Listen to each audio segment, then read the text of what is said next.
about the trends in Indian BFSI. I am not sure, looking at the audience, whether I should be doing that or should I be doing something else. So we can do it in two ways. With Vijay's permission, I got some points noted down. I can trace the emerging trends in Indian BFSI and how companies can win. I can do that. Or if there is anything else that you want me to talk on, I'm okay to do that either. So which one should we do? Or not, neither. For that I'm going to need her a special permission. What is it that you would like to hear from me? Both. Oh my God, we don't have time for both. So I'll take it as a go-ahead for the trend that, the theme that we have identified, and I got some points noted down, which is about the, the emerging trends in Indian BFSI and, how can companies win in a very, very rapidly evolving landscape that we are all part of, right? Why am I saying this is because all the four elements, and I see some students at the back, I'm sure all of you know Porter's framework, so all the four elements of that framework are in a very, very crazy state of overaction, hyperaction now. So there are consumers, who are extremely busy, but also looking for purpose. Are absolutely on social media, endlessly scrolling, but have the attention span of a firefly. People for whom the ambitions are running ahead of, their current preparedness as far as financial services are concerned. So that is one area. On the other area, you have the intermediaries, which are changing rapidly. So what was used to be the table stakes earlier, distributors, physical distributors, DSAs, MFDs, etc., rapidly changing, taking their places being taken by financial platforms, who can be impersonal. If you do not know how to use them, you could be taking some of the wrong choices because they are also driven very much by the business need of making you click that invest now or act now button. Added to that is the internal human greed of making quick money, and the potential volatile combination of these two may lead to a wrong choice, as we see in the world of investing. SEBI had to come out and say that 93% of the F&O investors in India lose money. And while all the three factors that I just spoke of are at play, which is the investors are taking action before knowing, so action comes before knowledge, that's one trend. Second one is the intermediaries are, making it really quick and kind of giving you an impression that it's easy, you can win. And then you go ahead and kind of do that trade and, that leads to whatever. And the third factor is that there is an information overload. But dearth of wisdom. So, there are dime a dozen influencers who are giving you reels after reels of something that sounds extremely simple, enjoyable, and, makes you scroll endlessly. But that may not impart enough wisdom for you to take those right choices, right? So that's the second parameter which is at play. At the third level are really the regulatory, landscape that is also rapidly evolving. Multiple things are changing. On the lending side now we have unified lending interface. On the investing side or the entire BFSI we now have the account aggregator interface. There are, can you see that all the partners, most of the partners are essentially digital transaction enablers. So there is Audience Pro, there is Hybrid. Most of these people give you tons and tons of personalized data of the consumer, which means as a marketer or as a financial services brand, it is all the more easy for you to target somebody very, very specifically, almost as a segment of one, create content at scale using all of these tools that are available and generative AI, which is at your help, and guide them towards what is right for them. But what tends to happen is most of the times you tend to take the short-term call compared to the long-term well-being of both the parties. As a result of which, some of the matrices that we chase, and I'm guilty as a financial services CMO myself, but many times we change transactions, as a metrics of our performance, rather than possibly the customer lifetime value, okay, or the increase in wealth of the customer that we are servicing to, or have we moved that person's happiness and well-being up a notch. So rather than long-term variables which are really essential for everybody's well-being, we tend to choose some of these short-term matrices because there are so much of business pressures. Arundhati said very famously, QSQT, quarter se quarter tak. And as a result of which, there's this whole plethora, that is emerging. And the final trend actually is that the changing technology landscape. I would say technology landscape, but what I really mean is really the entertainment industry, the social media, the way the landscape is emerging, the way that is shaping the aspirations and making people run ahead of their ambitions. All of that with generative AI at scale puts tremendous pressure if you look at it from that perspective, or humongous opportunities if you look at it from the other perspective to the industry. What that means is, somewhere and by the way, marketing is a glue. Technically, it has to play the role of a glue, which keeps the brand together. And brand is nothing but trust when it comes to BFSI. And connect the consumer to the brand, which is done through content, which is done through positive experiences, which is done through UI UX, which is done through long-term care, as I spoke of. And the distribution channels, so the huge amount of physical distributors are on the verge of extinction in category after category. It's true in investments, it's true in insurance. And by the way, they represent dearth of knowledge, very, very important dearth of knowledge. And they are the ones, especially in investing, who can really control, the greed and fear going out of control, especially among the younger investors. But that entire intermediary segment is probably going to be extinct very soon if we don't go and help them, equip them with knowledge as well as technology to be able to be meaningful and relevant to the younger audience who these days prefer impersonal communication. Baat mat karo unse, link bhej do. I will click on that link and I will invest. That's really the piece. So that's why, and I said the solution probably lies in marketing other than any other function, because we are the glue, as I said, which puts all of this together. So possibly the way forward, the second half of my keynote is how can companies win. So the first part of it is we have to reimagine the role of the brand and the role of the company completely. So instead of driving transactions, getting people to open accounts, getting people to buy insurance policies, can we look at the person as a living human being whose life needs to be improved, whose well-being needs to be enhanced, and we have the power, especially given the platforms with all of those CDPs and customer profiling tools that we have. And of course the power of data as well as AI, we can actually know each of our customers individually. Okay, and this is true even for somebody like Motilal Oswal, who's sitting on possibly crores of customer data. It is possible, and we are doing it.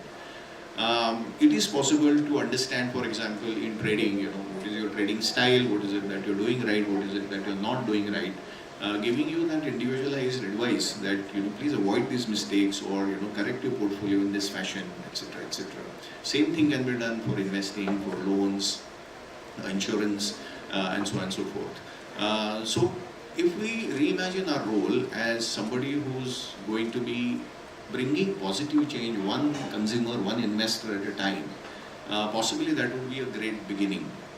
Once we do that, we will clearly see the role of our intermediaries, a little differently, especially the traditional ones and also the new age fintech ones. Okay, so quite a lot of times, I would say, as I said earlier, the fintech makes you feel that this is very easy, especially on the investing side. You can do it. It kind of takes the soul out of brands, especially the aggregators. On the insurance side, there are aggregators who say, fine, you want to buy a policy, I'll list out 10 brands and you can compare their premiums and choose whichever makes sense to you. Since when, did BFSI start becoming, like a sabzi mandi. Right? So somewhere the brands lose their soul if their differentiation is not communicated. Right? And I'm not blaming fintechs either, because obviously, tali do haath se bachti hai, so the brand is also equally responsible. And many times on the investing side, they are guilty of not providing enough investor education, enough guidance. If you're seeing that somebody is, registering trade after trade which is not working, and the losses are mounting, and instead of that, you do margin funding. So somewhere, from the long-term perspective, may not be the right thing to do. Now, the moment you look at it in this fashion, somewhere the trusted Mishraji Sharmaji, Gupta ji, which is the advisor or a DSA or MFD, you can start looking at him as a person who could possibly instill some sense or prevent some of the disasters from happening, and be that guide and philosopher. Because as I said earlier, BFSI is all about trust. It starts with trust. So you can reimagine the role of the intermediaries once you have the longer, more strategic perspective of where brands are headed or where brands should be headed. And then the third part, of course, is that you can look in-house and look at products which are more meaningful, which are more long-term, which make it very, very possible for investors to actually use them intelligently and kind of make sense. And finally, the regulatory landscape. If I get talking, I'd probably need an hour to just list down the regulatory challenges all of us face. I mean, KYC for a simple thing, extremely difficult thing even today. So year after year we hear that there are going to be changes done, there are going to be simplification which is going to be administered, but things continue to be difficult. But that's just one part. At the same time, the same regulatory system is giving us account aggregators, United Lending Platform, and so on and so forth. UPI is a great, very, very great enabler for all of us. So again, if regulatory functions also look at it from the long-term well-being of the investor's perspective, possibly our industry, can truly be the partners of wealth creation or prevention, for our customers going forward. So those were some of my thoughts. I kind of curtailed it looking at the audience response. But if we have time and if there are some questions, I would love to take those questions. If you please guide me. I mean, there's no counter, so I don't know whether I've taken more time than what I should have. Yes, sir. Yes.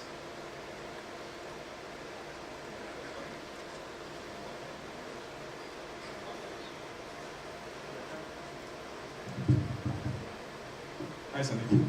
My name is Mrityunjay. I work with Hybrid. A couple of points that you mentioned, that brands have lost their soul, and then you mentioned about since when did BFSI become a sabzi mandi. The thing is, when it comes to marketplace, scaling becomes very important for any brand out there, including a Motilal Oswal. Today we are seeing market classification being put out, even on platforms like Money Control, for that matter, as B30, which is beyond 30. Or else earlier we used to have Metro Tier 1, Tier 2 and everything. There's a reason why B30 as a word or as a phrase has been coming. When we spoke about these pieces, I just wanted to understand from a point where digital transaction or digital collection of users is being picked up, and a particular user is being marked by average order value, whether it is for mutual funds, investments, whatever it is. What is your take on the DPDPA Act which is coming as far as the brand safety piece is concerned, and consumer guidelines, like in order to safeguard consumer guidelines? Because there's one thing talking about multiple set of data that Motilal also is setting on. There's a news in the last week that MasterCard is getting into retail media. And JP Morgan Chase has been brewing on it for the last 1 year or so. What's your take on the DPDP Act, which is going to come out next month? Or possibly, that's the news coming out. Yeah. Sure. So before coming to DPDP, you touched upon 3 other points, so I quickly will have to address them. When I said that the brands are losing their soul, that was in the context of the fintech platforms, and this whole pursuit of transactions and performance marketing, taking center stage. So it is in that context. So I'm saying brand fear or brand have a fear of losing their soul if this continues unchecked. Right? So if you simply get listed saying, if a home loan partner is going to be chosen just by the IRR that they charge, that's probably not the right thing to do. Right? So that's what I meant. The second thing that you said was the B30, explosion. Now B30 explosion, in my mind, is about access. There was always the need, right? Now you look at mutual funds, right? So in case of mutual funds, the distributor commission has been reduced to such a level that it is not viable for a distributor to go beyond T30. Please look at it from that perspective. So what does somebody in a tier 4, tier 5 town do? Correct? So therefore FinTech and all of these apps have come as a blessing in disguise for them. So access has really allowed a pent-up demand which was already there anyway, to become visible and come to the surface. That does not mean that it is happening in the right fashion. Right? That does not mean that it is happening with right guidance. You understand? So you just got an access. In financial services, knowledge, understanding, profile, review, etc. Those things are also important, apart from you simply buying a transaction. So I'm saying currently the metric is how many transactions are coming in. You yourself quoted that metric. That is what is, that could possibly leave a few people unsatisfied, dissatisfied, or mis-selling can happen and so on and so forth. That was the point I was making. Coming specifically to DPDP, I think it's a reform whose need had come long time back, correct? Because we have rampant mis-selling and data theft, etc. happening at a very large scale. So obviously data has to be protected. But do I see it as a problem or as an impediment? I don't. Right? It's a very simple fact of life that if I think that our relationship is adding value to my life, I'm happy to share any data with you. Right? So that's why I said at the end of that, the core of it is trust. If that trust is established and it is maintained by both parties, people don't mind sharing data. I mean, especially in India, it is still a very common thing, Third question in a social do these days is, what's the kind of package that you're on. So we are very easy with data. I don't think people have a problem in sharing data, and the brands need to use it, properly. More importantly, there needs to be first, the trust needs to be established. Say AA, for example, account aggregator, right? So we do that, right? We use a lot of AA data, but we give an assurance. So by the way, Oswal has advisory and research also to help you. We have that. So we say, all right, please can I, look at your entire portfolio so I'll be able to guide you better. And I tell you this, I listen to, calls that happen, recording of calls. People are extremely happy to share, their data. So I don't think that's a problem, provided you establish trust and establish that you will add value. So that's my complete answer to your question. Yes. So good morning. In your opening keynote, I don't say you missed it, but AI is also one of the emerging trend in BFSI. I'm not able to hear you. AI, artificial intelligence. Yes. And all are using it. In fact, Motilal Oswal was one. Yes. Can you throw some more light? Yes. So you would like to know more about it? Little, yeah. Is that the question? How is AI playing out in investing? Yeah. It plays an important role. So AI is in larger levels. Absolutely. So AI, as I said, I did touch upon it. It is an absolute blessing. Again, it depends on how you use it. Anything you misuse obviously can become a challenge. So how does AI help BFSI? Right. So first of all, there is a lot of metadata that we generate. Right? There are innumerable transactions that every customer create, especially on the trading side. Insurance probably create 2 or 3 transactions in a year. Trading creates 2 or 3 transactions possibly in an hour.